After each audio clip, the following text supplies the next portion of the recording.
Hello students, today we are going to discuss very interesting topic. ये topic interesting होने के साथ साथ उतनी कंफ्यूजन भी क्रिएट करता है, इसलिए while attending this lecture be careful, be attentive. ठीक है, वैसे तो हर लेक्चर आपको अटेंटिव होके अटेंड करना चाहिए, बट दिस टाइम ज़्यादा अटेंटिव. ठीक है, बी अटेंटिव. ओके, तो today we are going to discuss propensity to consume and propensity to save, यानी कि हमारी कंजम्पशन करने की एबिलिटी क्या है और हमारी सेविंग करने की एबिलिटी क्या है. ठीक है, यानी कि सबसे पहले फर्स्ट ऑफ ऑल आपको पता है, यानी कि consumption is a function of income, यानी कि कंजम्पशन हमारी इनकम का फंक्शन है. इनकम पे डिपेंड करता है हमारी कंजम्पशन कितनी होगी. ठीक है, दूसरा saving is also function of income. ठीक है, सेविंग भी इनकम का ही फंक्शन है, बिकॉज हम अपनी जो इनकम है, इनकम को दो हिस्सों में डिवाइड करते हैं, कंजम्पशन प्लस सेविंग. इनकम का जो हिस्सा हम कंज्यूम नहीं करते उसको हम सेव कर लेते हैं. ठीक है, क्लियर. तो दूसरा, जब भी कभी आपकी चेंज इन इनकम होएगी, चेंज इन इनकम आएगा आपके पास, तो आपकी कंजम्पशन में भी चेंज आएगा और आपकी सेविंग में भी चेंज आएगा. ठीक है, ये था. तो प्रोपेंसिटी टू कंज्यूम मतलब आपकी कंज्यूम करने की एबिलिटी क्या है. इसकी दो टाइप्स हैं इसकी. एक है पहले average propensity to consume, average propensity to consume. दूसरी है मार्जिनल प्रोपेंसिटी टू कंज्यूम. ठीक है, average propensity to consume means consumption upon income. APC is a ratio of consumption expenditure at a corresponding to level of income. जो आपकी income है उस income के according आप कितना कंज्यूम कर रहे हो, that is average propensity to consume. ठीक है, तो मार्जिनल प्रोपेंसिटी टू क्या है.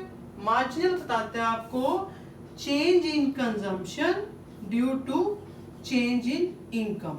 जब आपकी इनकम में चेंज आ रहा है तो आपकी कंजम्पशन में क्या चेंज है. ठीक है, दैट इज MPC.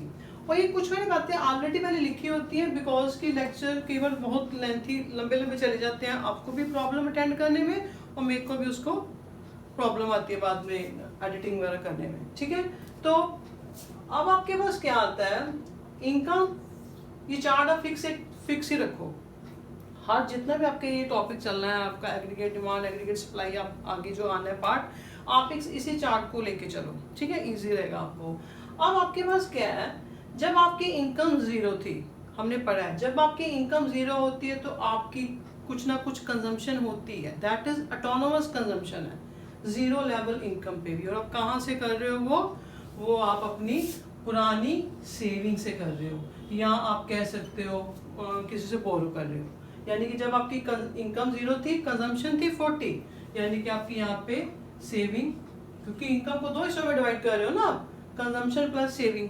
हम ये मान के चल रहे हैं जो हमारी इनकम है वो 100 का अगर उसमें इंक्रीज हो रही है तो 80 हम अपनी कंजम्पशन कर रहे हैं और 20 उसको सेव कर रहे हैं. रेशो आप कोई भी ले सकते हो, 70-30, और एक 80-20 यहाँ पे ले रहे हैं. ठीक है, और फिर आपके पास क्या आ रहा है, आपकी इनकम इंक्रीज हुई जब तो कंजम्पशन 120 थी, अभी भी आपकी कंजम्पशन ज़्यादा है इनकम से, बिकॉज आप अभी पूरे अपने यानी आप यहाँ पे आपकी -20 जो जिस सेविंग जा रही है, पिछली यूज कर रहे हो आप. At this point income is equal to consumption, आपकी सेविंग 0. ठीक है, फिर आपकी 280 कंजम्पशन है, इनकम 300 है, 20, यहाँ पे 40. ठीक है, ये रेशो फिक्स ले रहे हैं, 100 इंक्रीज हो रहा है, 80 वो कंज्यूम कर रहा है और 20 उसमें से सेव जा रहा है. जैसे जैसे इनकम इंक्रीज हो जाएगी, कंजम्पशन इंक्रीज हो रही है. ठीक है, बट पूरी हम क्यों नहीं करते, बिकॉज हम ऑलरेडी अपनी सेटिस्फाई हो चुके होते हैं. जैसे जैसे इसलिए हमारी चेंज इन इनकम आएगा तो हम सारी उस चेंज इन इनकम को चेंज इन कंजम्पशन में नहीं करते. ठीक है, क्योंकि ऑलरेडी हम सेटिस्फाई हो चुके होते हैं. दिस इज आपका सेविंग. अब हमने कैलकुलेट करनी है APC. एपीसी आपके पास कैसे निकलेगी, कंजम्पशन डिवाइडेड बाय इनकम, यानी कि यहाँ पे आप एक कॉलम बनाओगे अब एपीसी, ठीक है, एपीसी, सी अपॉन वाई है, ठीक है, क्लियर। 120 अपॉन 100 1.20, 200 डिवाइडेड बाय 200 1, ठीक है। कंजम्पशन अपॉन इनकम है ना, 280 डिवाइडेड बाय 300, ये आपके पास आएगा 0.933, 360 डिवाइडेड बाय 400 0.90, ये आपकी है एपीसी, क्लियर। और अगर पहले मैं आपको इतना ही अभी डायग्राम में समझा दूं, जब आपकी इनकम जीरो थी, ठीक है, ये आपकी चार्ट डायग्राम में यहाँ पे इनकम है एक्स एक्सिस पे, और वाई एक्सिस पे यहाँ पे हम कंजम्पशन ले रहे हैं और यहाँ पे हम सेविंग ले रहे हैं, ठीक है। जब आपकी इनकम जीरो थी तो आप यहाँ पे तब इतनी कंजम्पशन कर रहे हो, इनकम जीरो पे आप कंजम्पशन कर रहे हो कुछ ना कुछ, दैट इज ऑटोनोमस कंजम्पशन, वो हमने करनी ही करनी है, ठीक है। बेसिक नीड्स को पूरी करें, बट ये मिनिमम होती है हमारी कंजम्पशन, क्योंकि अगर हमारे पास पैसा नहीं है तो हमारी कंजम्पशन भी मिनिमम है, ठीक है, ओके। तो एट दिस पॉइंट जो आपकी है वो आपकी जो ये नेगेटिव आ रही है, यानी कि आप पिछली सेविंग यूज कर रहे हो ना, यानी कि ये जो पोर्शन आपके पास आएगा OS equal to autonomous consumption, और इट इज नेगेटिव बिकॉज ये नेगेटिव वाई एक्सिस को टच कर रहा है, और दिस इज आपकी ये सेविंग कर्व, क्लियर। और ये जो सीसी कर्व है पॉजिटिव स्लोप है अपवर्ड, और इसकी भी पॉजिटिव स्लोप है, ये पॉइंट नेगेटिव मत देखो, पर स्लोप नीचे से ऊपर जा रही है, ठीक है। और ये इनका जो रेट है सेम रेट से इंक्रीज हो रही है, बिकॉज हमारा जो एमपीसी है और हम मार्जिनल एमपीएस ले रहे हैं वो सेम है, ठीक है, इसलिए देख इनका कांस्टेंट रेट से इंक्रीज हो रही है, तो दैट्स व्हाई ये स्ट्रेट जा रही है ऐसे, ठीक है। तो अब आपके पास क्या है, ये आपको क्लियर सेविंग, और अब आपके पास आ रहा है डायग्राम क्लियर आपको, अब आपके पास आ रहा है हमने एपीसी कैलकुलेट कर ली, ठीक है।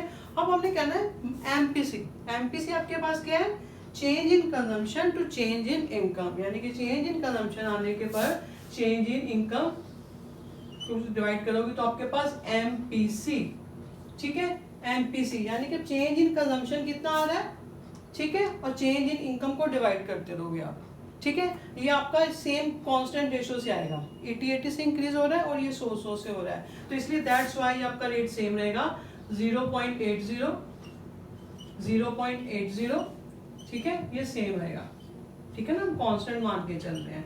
अब ये था आपके पास एपीसी, क्लियर। अब आपके पास दूसरी तरफ आ रहा है प्रोपेंसिटी टू सेव, और प्रोपेंसिटी टू सेव भी मैंने बताया saving is a function of income, ठीक है। अब ये क्या है, इसके आगे दो ऐसी हमारे पास वो है, एक आ रही है आपके पास APS average propensity to save, और दूसरी आ रही है मार्जिनल प्रोपेंसिटी टू सेव, ठीक है। एपीएस क्या होती है, APS is equal to saving upon income, APS is a ratio of saving to a corresponding level of income, और मार्जिनल क्या बता रहा है, change in saving due to change in income, ये हमें चेंज बता रहा है, क्लियर।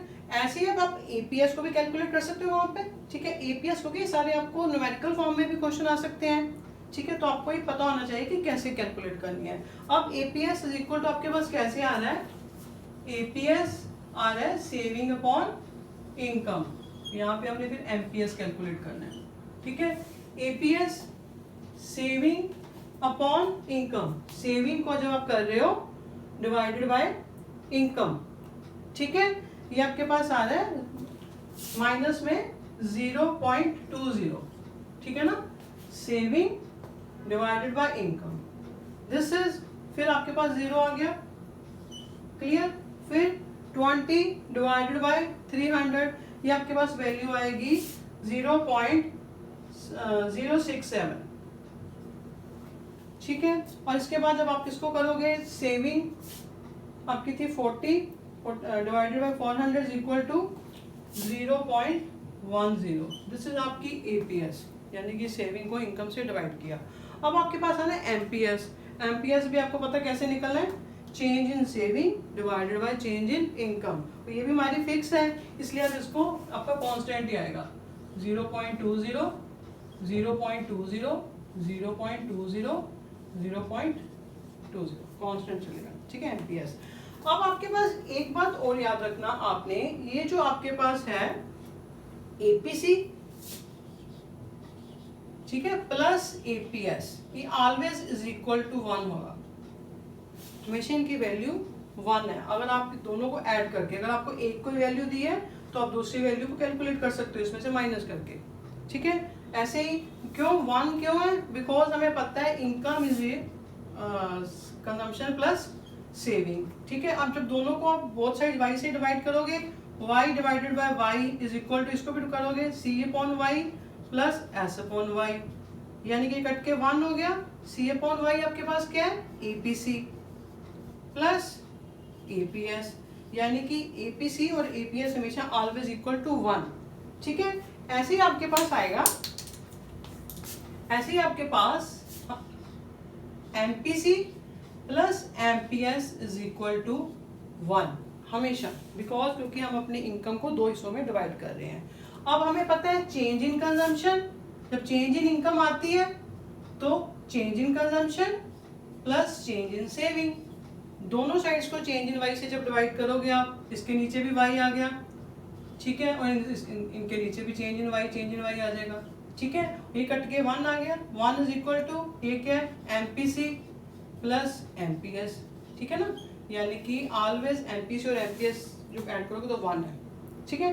ये अब आप दोनों आपको क्लियर रिलेशन, और यहाँ पे आपके पास जो डायग्राम थी, ये डायग्राम भी आपको क्लियर, ठीक है, यानी कि ये आपके पास वो जो एवरेज है, हम इसको थोड़ा टेक्निकली प्रैक्टिकली देखते हैं। एपीसी क्या बता रहा है आपको, change in consumption, APC consumption upon income, यानी कि ये अगर आपकी यहाँ पे ये पॉइंट है, यहाँ पे पॉइंट ले रही हूँ मैं, यहाँ पे ले रही हूँ, ठीक है।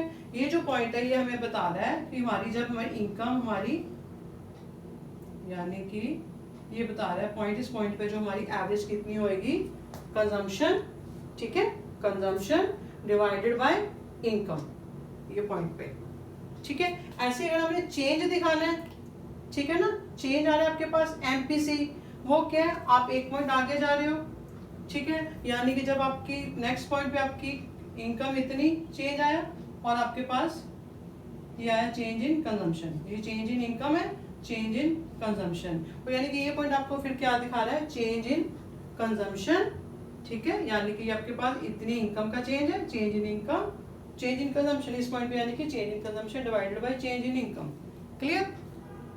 ऐसे ही आपके पास saving equal APS equal to saving upon income, clear है। तो ऐसे ही चेंज, अगर आपके पास कोई चेंज आ रही है, चेंज इन सेविंग तो चेंज इन इनकम, ठीक है, क्लियर। यानी कि यहाँ पे जैसे मान लो कोई पॉइंट है, ठीक है, तो आपके पास ये पॉइंट पे ईपीएस सेविंग अपॉन इनकम दिखा रही है, अगर आप एक पॉइंट और आगे जा रहे हो तो वो आपको कितना चेंज आ रहा है उसमें, तो सेविंग में फिर कितना चेंज आ रहा है, उन दोनों को बता रहा है, ठीक है ना, वो एमपीसी स्लोप एमपीएस शो कर रहा है इसका, ठीक है। ये आपके पास थी इनका।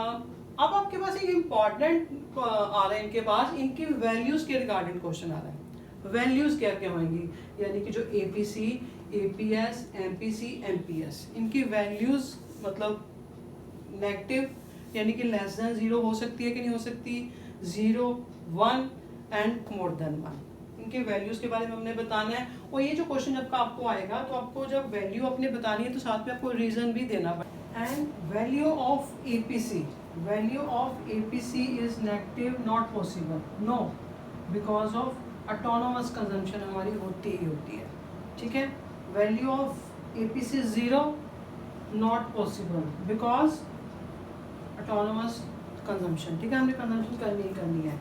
वैल्यू ऑफ एपीसी 1 पॉसिबल, ठीक है, 1 एपीसी पॉसिबल है एट ब्रेक इवन पॉइंट, जब आपकी इनकम इज इक्वल टू कंजम्पशन है, 1 यस, व्हेन आपकी इनकम इज इक्वल टू कंजम्पशन, ठीक है, at this point APC is 1 and more than 1, APC की वैल्यू मोर देन 1 भी हो सकती है, because prior the break even point, ठीक है, ब्रेक इवन पॉइंट से पहले इसकी वैल्यू यस, ठीक है, ब्रेक इवन पॉइंट, यानी कि एपीसी की value negative, not possible because of autonomous consumption, APC 0 value not possible because of autonomous consumption.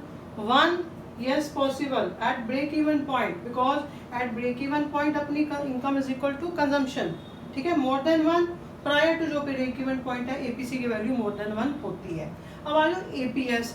APS की वैल्यू नेगेटिव यस पॉसिबल है क्योंकि जब आप ऑटोनोमस कंजम्पशन कर रहे हो. ठीक है, APS की value 0 yes possible at break even point. ठीक है ना, ब्रेक इवन पॉइंट पे आपकी इनकम और कंजम्पशन बराबर है.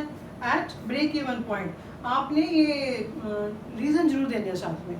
ठीक है, 1 इसकी 1 वैल्यू नो बिकॉज जो आपकी सेविंग 1 कैसे आएगी, सेविंग अपॉन इनकम, क्योंकि आप सारी इनकम कभी कभी सेव नहीं कर सकते, नहीं करते. ठीक है, और मोर देन 1 नो बिकॉज देखो ना मोर देन 1 कब आएगी, जब आपकी इनकम is greater than saving is greater than income, तब आती है ना मोर देन 1 नॉट पॉसिबल. यानी कि एपीएस की वैल्यू नेगेटिव हो सकती है, 0 भी हो सकती है, 1 नॉट पॉसिबल क्योंकि जब इनकम में हम अपनी इनकम को कंज्यूम भी करते हैं, सारे सेव थोड़ी कर लेंगे.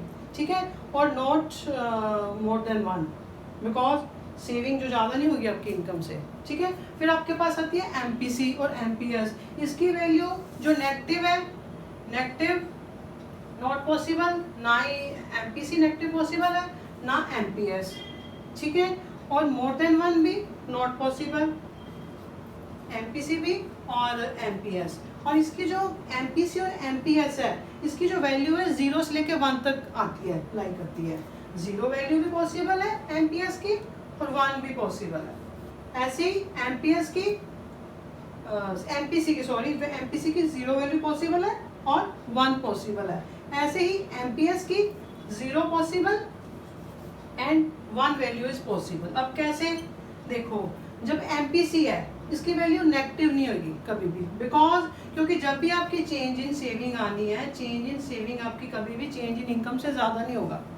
ठीक है ना, अगर सेविंग आपकी चेंज इन इनकम से ज़्यादा आएगी तभी तो ये, फिर अगर ज़्यादा आएगी तो अगर नेगेटिव वैल्यू होगी तो दोनों को ऐड करके आपके पास ये बराबर 1 इक्वल टू 1 आना चाहिए. एमपीसी प्लस एमपीएस 1 आता है इक्वल दोनों को ऐड करके. इसलिए एमपीएस की वैल्यू कभी भी नेगेटिव नहीं होगी बिकॉज एमपी जो चेंज इन सेविंग है can never be more than change in income. ऐसे ही एमपीएस की वैल्यू कभी भी आपकी नेगेटिव नहीं हो सकती because change in consumption can never be more than change in income. ठीक है, और इनकी जो वैल्यू 0 है, 0 यस पॉसिबल. एमपीसी 0 कब है, जब आप सारी अपनी जो चेंज इन सेविंग है जो आपके पास आ रही है, ये change in saving, change in income, अब सारी जितनी भी इनकम में चेंज हो रहा है सारी उसको सेव कर लेते हो. Eight that time MPC is 0 और एमपीएस 0 पॉसिबल है यस जब आपकी सारी change in consumption is equal to change in income. At that time MPS is 0. ठीक है, और 1 भी पॉसिबल है. 1 कैसे, एमपीसी 1 कब है, जब change in income is equal to change in consumption equal to change in income, तब आपके पास MPC 1 possible. MPS yes possible जब change in saving is equal to change in income. ठीक है, क्लियर. और more than 1 not possible because जब भी आपकी जो ये चेंज इन कंजम्पशन है ये कभी भी चेंज इन इनकम से ज़्यादा नहीं होती. ठीक है ना, चेंज इन कंजम्पशन तभी मोर देन 1 वैल्यू आएगी ना, तो कभी भी change in consumption never more than change in income. ठीक है ना, ऐसे ही change in saving never more than change in income. Clear. ये था आपके पास चार्ट. ये घूम फिर आके इसके क्वेश्चन काफ़ी सारे बन जाते हैं और उसको अटेंटिव होके अटेंड करना और बी केयरफुल वाइल जब भी आप अपने एग्जाम वगैरह करते हो तो अच्छी तरह इसको केयरफुल होके अटेंड करना. ठीक है, तो ये था आपके पास propensity to consume and propensity to save. Till bye bye and wait for next lecture.